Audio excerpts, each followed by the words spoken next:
भारत में रेल और सड़क हादसों का बढ़ता संकट। याद कीजिए 2023 का वो साल जो भारत के लिए एक तरह से दुख और सवालों का साल रहा।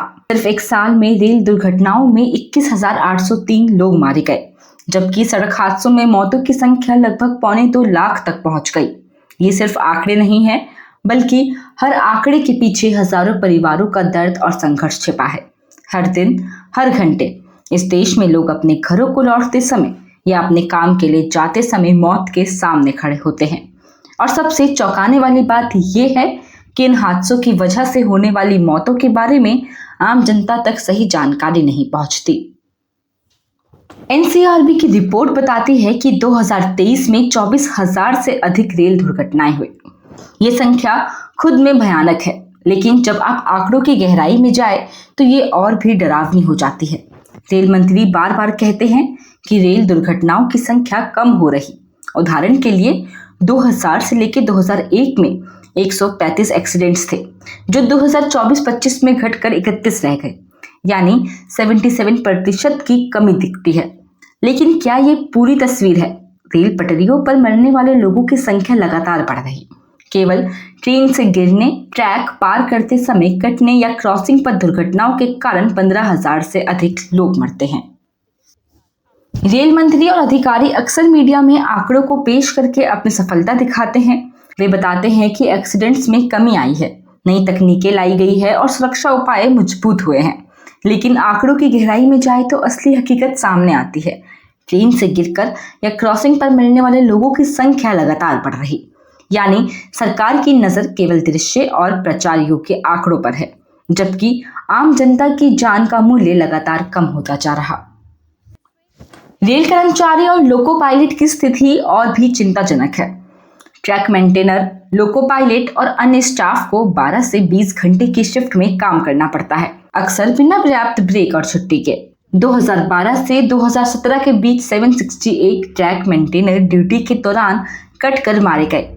2016 से 21 के 5 वर्षों में 451 लोग मारे गए। कैरला पत्रिका की report blood on the tracks बताती है कि ये केवल आधिकारिक आंकड़े हैं।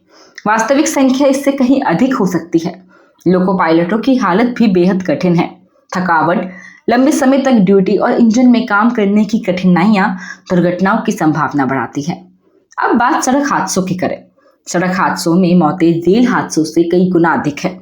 2023 में सड़क दुर्घटनाओं में लगभग 1,13,948 लोग मारे गए।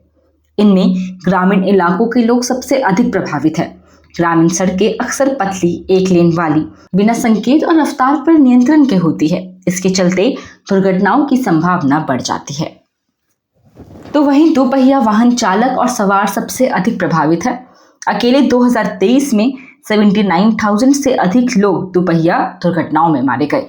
पैदल चलने वालों की संख्या 27,500 से अधिक रही। एसयूवी, कार और जीप में 24,700 से अधिक मौतें हुई। राष्ट्रीय राजमार्ग पर 60,000 और राज्य मार्ग पर 73,000 से अधिक लोग मारे गए। यहाँ पर सवाल उठता है कि जब सड़क निर्माण और रखरखाव पर सरकार करोड़ों रुपए खर्च कर रही, तो हाईवे रोज उद्घाटन हो रहे, तो इतनी मौतें क्यों हो रही? नितिन गडकरी स्वयं मानते हैं कि सड़कों की प्रोजेक्ट रिपोर्ट में कई जगह खराबियां हैं। कई जगह ऐसे हैं जहां 150 लोग एक ही स्पॉट पर मरते हैं। इसका मतलब ये हुआ कि सरकार को सभी खतरनाक स्थानों की जानकारी है, लेकिन सुधार में देरी हुई। तो वहीं आपको बता दें कि सरकार का ध्यान प्रचार और उद्घाटन कार्यक्रमों पर ज्यादा है। प्रधानमंत्री और मंत्री रोड उद्घाटन समारोह में शामिल होते हैं। वीडियो और पोस्टर प्रचार के लिए जारी होते हैं, लेकिन रोजमर्रा में होने वाली मौतों पर ध्यान नहीं जाता। ये असली संकट है। सड़कें बन रही है, लेकिन उनकी गुणवत्ता और सुरक्षा सुनिश्चित नहीं की जा रही। रेल और सड़क हादसों के आंकड़े सिर्फ नंबर नहीं हैं, ये हर दिन उन परिवारों की त्रासदी है जो अपने प्रियजन को खो रहे। सरकार और प्रशासन की जिम्मेदारी है कि ट्रैक मेंटेनर, लोको पायलट और आम जनता की सुरक्षा के लिए ठोस कदम उठाए जाए। सड़क निर्माण और रखरखाव, ट्रैक सुरक्षा, कर्मचारियों की ड्यूटी, समय सीमा और आम लोगों के व्यवहार में सुधार, इन सभी क्षेत्रों में सामंजस्य होना चाहिए। अब ये सिर्फ प्रचार और आंकड़ों का खेल नहीं रह सकता। वास्तविक काम और जवाबदेही की जरूरत है। यदि ऐसा नहीं हुआ तो हर साल लाखों लोग बिना किसी जिम्मेदारी के मरते रहेंगे। भारत केवल लाशें गिनने वाला देश नहीं होना चाहिए, इसे जिंदा घर लौटने की संस्कृति बनाने की जरूरत है। अब जानते हैं आंकड़ों के पीछे की हकीकत। रेल हादसों की संख्या घटने का दावा तो अधिकारियों द्वारा बार बार किया जाता रहा। 2000 से 2001 में जहां 135 एक्सीडेंट्स दर्ज हुए थे, वही संख्या 2024-25 में घटकर केवल 31 रह गई। ये आंकड़ा सुपरफिशियली सुरक्षा में सुधार का संकेत देता है, लेकिन अगर हम ध्यान दें कि ट्रेन से गिरने, ट्रैक पार करते समय कटने या क्रॉसिंग पर होने वाली मौतें 15,000 से अधिक है, तो ये स्पष्ट हो जाता है कि सुरक्षा में सुधार केवल उन हादसों तक सीमित नहीं है जिन्हें आसानी से रिकॉर्ड किया जा सकता है। एक बार फिर बात करते हैं एनसीआरबी की रिपोर्ट की। तो एनसीआरबी की रिपोर्ट बताती है कि 2023 में रोजाना औसतन 60 लोग रेल दुर्घटनाओं में मारे गए। इनमें से अधिकांश मौतें उन लोगों की है जो ट्रेन से गिर गए या क्रॉसिंग पार करते समय हादसे का शिकार हुए। केवल 56 मौतें ट्रेन चालक की गलती से हुई, जबकि ट्रैक खराबी, पुल या टनल की असुरक्षा से 43 लोग मारे गए। बाकी मौतें अन्य कारणों में शामिल है। इसका मतलब ये हुआ कि प्रशासनिक ध्यान केवल रिपोर्ट योग्य दुर्घटनाओं पर केंद्रित है, जबकि वास्तविक खतरे को नजरअंदाज किया जा रहा। रेल कर्मचारियों की स्थिति और भी चिंताजनक है। ट्रैक मेंटेनर, लोको पायलट और अन्य स्टाफ को 12 से 20 घंटे की शिफ्ट में काम करना पड़ता है, अक्सर बिना पर्याप्त आराम या छुट्टी के। कैरवा पत्रिका की report blood on the tracks बताती है कि 2012 से 2017 के बीच 761 ट्रैक मेंटेनर ड्यूटी के दौरान मारे गए, जबकि 2016 से 21 के बीच में 451 लोग अपने काम के दौरान जान गंवाने पर मजबूर हुए। लोको पायलटों की हालत भी इससे अलग नहीं। उन्हें लगातार लंबे समय तक इंजन चलाना पड़ता है। थकावट के कारण दुर्घटनाओं की संभावना बढ़ जाती। फरवरी 2024 में ऑल इंडिया लोको रनिंग स्टाफ एसोसिएशन ने 36 घंटे की भूख हड़ताल की और अपनी ड्यूटी अवधि को 11 घंटे से घटाकर 8 घंटे की मांग की। इसका मतलब ये हुआ कि लंबे समय तक लगातार काम करना न केवल कर्मचारियों की जान के लिए खतरा है, बल्कि यात्रियों की सुरक्षा के लिए भी। थकान और लंबे समय तक काम करना सीधे तौर पर दुर्घटनाओं की संख्या बढ़ाता है। अब सड़क हादसों की बात करें तो सड़क हादसों में मौतें रेल हादसों से कई अधिक भयानक है। 2023 में सड़क दुर्घटनाओं में लगभग 1,13,948 लोग मारे गए। इनमें ग्रामीण इलाकों के लोग सबसे अधिक प्रभावित है। ग्रामीण सड़कें अक्सर पतली, एक लेन वाली और बिना संकेत वाली होती है। रफ्तार पर नियंत्रण की कमी, सड़क की खराब स्थिति और ट्रैफिक नियमों की अनदेखी इन हादसों का मुख्य कारण है। दोपहिया वाहन चालक और सवार सबसे अधिक प्रभावित।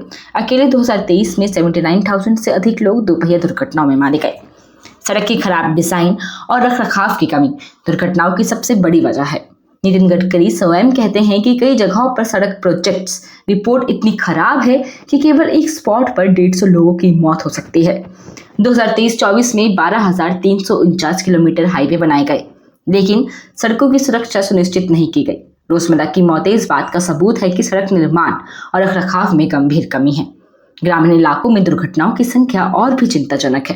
ग्रामीण सड़कों पर गति नियंत्रण, संकेत और पैदल यात्री सुविधाओं की कमी है। यही कारण है कि ग्रामीण इलाकों में सड़क हादसों में मारे जाने वालों की संख्या शहरी इलाकों से कई गुना अधिक है। रेल और सड़क हादसों के आंकड़े केवल संख्या नहीं, ये हर दिन उन परिवारों की त्रासदी है जो अपने प्रियजन को खो रहे। तो आपको बता दें कि भारत में रेल और सड़क हादसों का संकट केवल आंकड़ों तक सीमित नहीं, ये समाज की मूलभूत संरचना और प्रशासनिक जवाबदेही पर सवाल उठाता है। हर दिन लाखों लोग अपने जीवन के सबसे सामान्य कार्य यानी कि घर जाना, काम पर पहुंचना या बच्चों को स्कूल भेजना करते समय खतरे का सामना कर रहे।